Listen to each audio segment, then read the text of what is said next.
A comienzos del siglo XIV, Europa parecía estar en la cima del mundo. Un par de siglos de paz relativa y un clima extraordinariamente bueno, conocido como el óptimo climático medieval, habían permitido que su población casi se triplicara. Las ciudades estaban en plena expansión, el comercio florecía y los campos entregaban sus cosechas año tras año casi sin falta. Daba la impresión de que esta era de prosperidad nunca acabaría, pero sin que nadie lo supiera, se había llegado al límite de lo que la tecnología agrícola de la época podía ofrecer. Y entonces, en la primavera de 1315, el cielo se cubrió de nubes y no se despejaría en casi 3 años. Lo que siguió no fue solo hambre, fue el colapso de una sociedad. Una época tan oscura que dejó relatos de padres que abandonaban a sus hijos en los bosques y de vecinos que, llevados por la desesperación, recurrían al canibalismo para sobrevivir. Esta es la historia de la Gran Hambruna, la crisis que puso a Europa de rodillas y la dejó vulnerable para un horror que nadie podría haber imaginado. Para entender la escala de la catástrofe, tenemos que ver cómo era el mundo justo antes del desastre. La Europa del año 1300 estaba densamente poblada hasta el límite de sus capacidades. El clima favorable había impulsado una expansión agrícola sin precedentes y la población había crecido hasta alcanzar unos 75 millones de personas. Ciudades como París y Londres eran hervideros de gente, y los campesinos trabajaban sin descanso, talando bosques y drenando pantanos para ganar cada metro de tierra cultivable. Pero esa prosperidad era un espejismo, una fachada que escondía una enorme vulnerabilidad. La agricultura había tocado techo. Se estaban cultivando tierras cada vez menos fértiles que solo daban cosechas decentes en los años buenos. El rendimiento del grano, es decir, cuántas semillas se cosechaban por cada una que se plantaba, llevaba cayendo desde finales del siglo XIII. En un buen año, la proporción podía ser de 7-1, pero en un año malo se desplomaba a 2-1. Esto era catastrófico, significaba que de cada 2 granos cosechados, uno tenía que guardarse para la siembra del año siguiente, dejando apenas uno para comer. En la práctica, la sociedad vivía al día, sin apenas reservas. Además, el sistema feudal ejercía una presión brutal sobre los campesinos, que eran más del 90% de la población, y vivían siempre al borde de la subsistencia, pues la vida era una lucha constante. La esperanza de vida al nacer en Inglaterra apenas llegaba a los 30 años, principalmente debido a la altísima mortalidad infantil. Quien sobrevivía a la niñez podía esperar vivir algunas décadas más.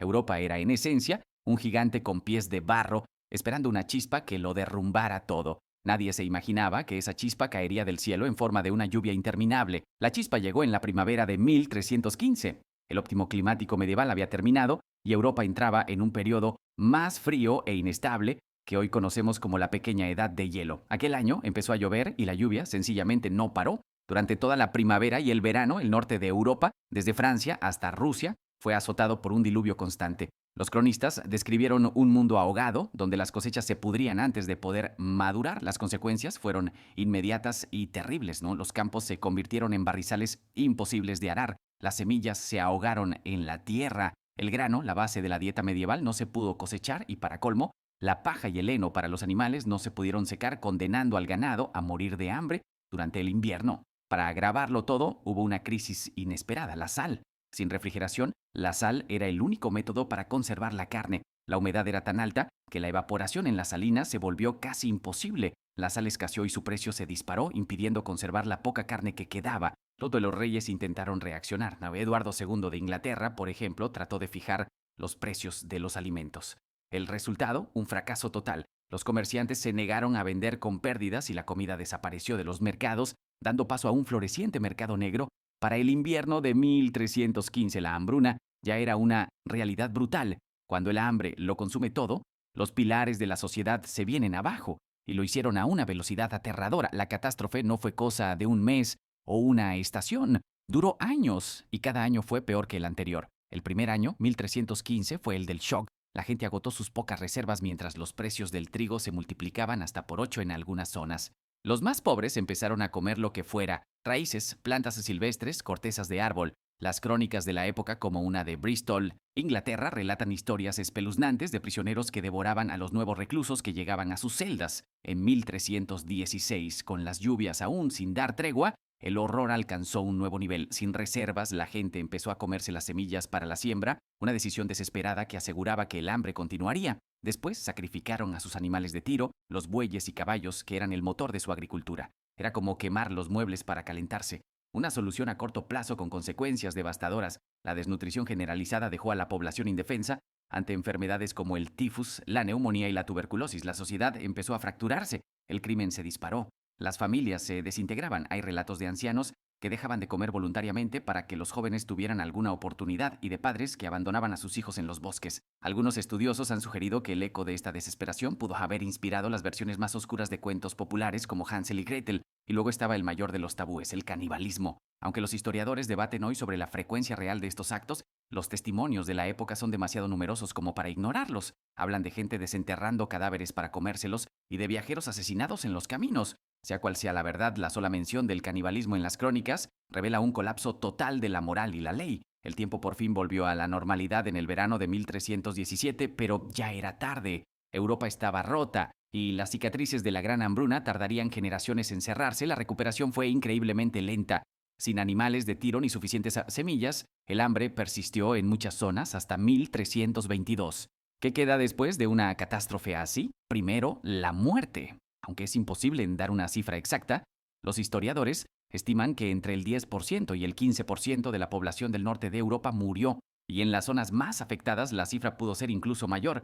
Millones de personas murieron lentamente consumidas por el hambre y la enfermedad. Segundo, el trauma social, la hambruna, hizo añicos la confianza en las instituciones. La iglesia, que predicaba que la oración lo solucionaba todo, se vio impotente. La gente rezó, ayunó e hizo procesiones, pero la lluvia no paró, sembrando semillas de escepticismo.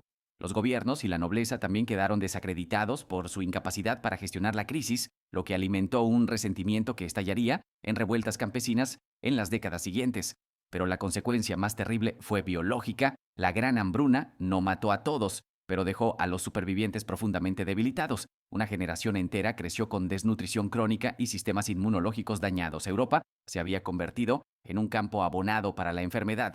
Y entonces, solo 30 años después, en 1347, un nuevo horror llegó a las costas de Europa. Un enemigo invisible, transportado en barcos mercantes desde Oriente. Se la conoció como la peste negra. La plaga encontró una población ya vulnerable, sin las defensas físicas para combatirla. La gran hambruna había sido el prólogo. La peste negra sería el apocalipsis que cambiaría el curso de la historia. La gran hambruna de 1315 no fue solo una racha de mal tiempo, fue una tormenta perfecta, una crisis climática que chocó contra un continente al límite con una agricultura frágil y unas estructuras sociales que se quebraron. Es un recordatorio brutal de lo rápido que puede desmoronarse una civilización y de lo delgada que es la línea que separa el orden del caos. Nos enseña que la prosperidad nunca está garantizada y que nuestras sociedades, como la del siglo XIV, dependen de un delicado equilibrio que a menudo damos por sentado. La historia de esta catástrofe olvidada, a menudo eclipsada por la peste negra que la siguió, es una advertencia que resuena a través de los siglos. Si esta inmersión en uno de los periodos más oscuros de la historia te ha parecido interesante, no olvides suscribirte y darle a me gusta. Tu apoyo nos permite seguir contando estas historias cruciales que han forjado nuestro mundo. Gracias por acompañarnos.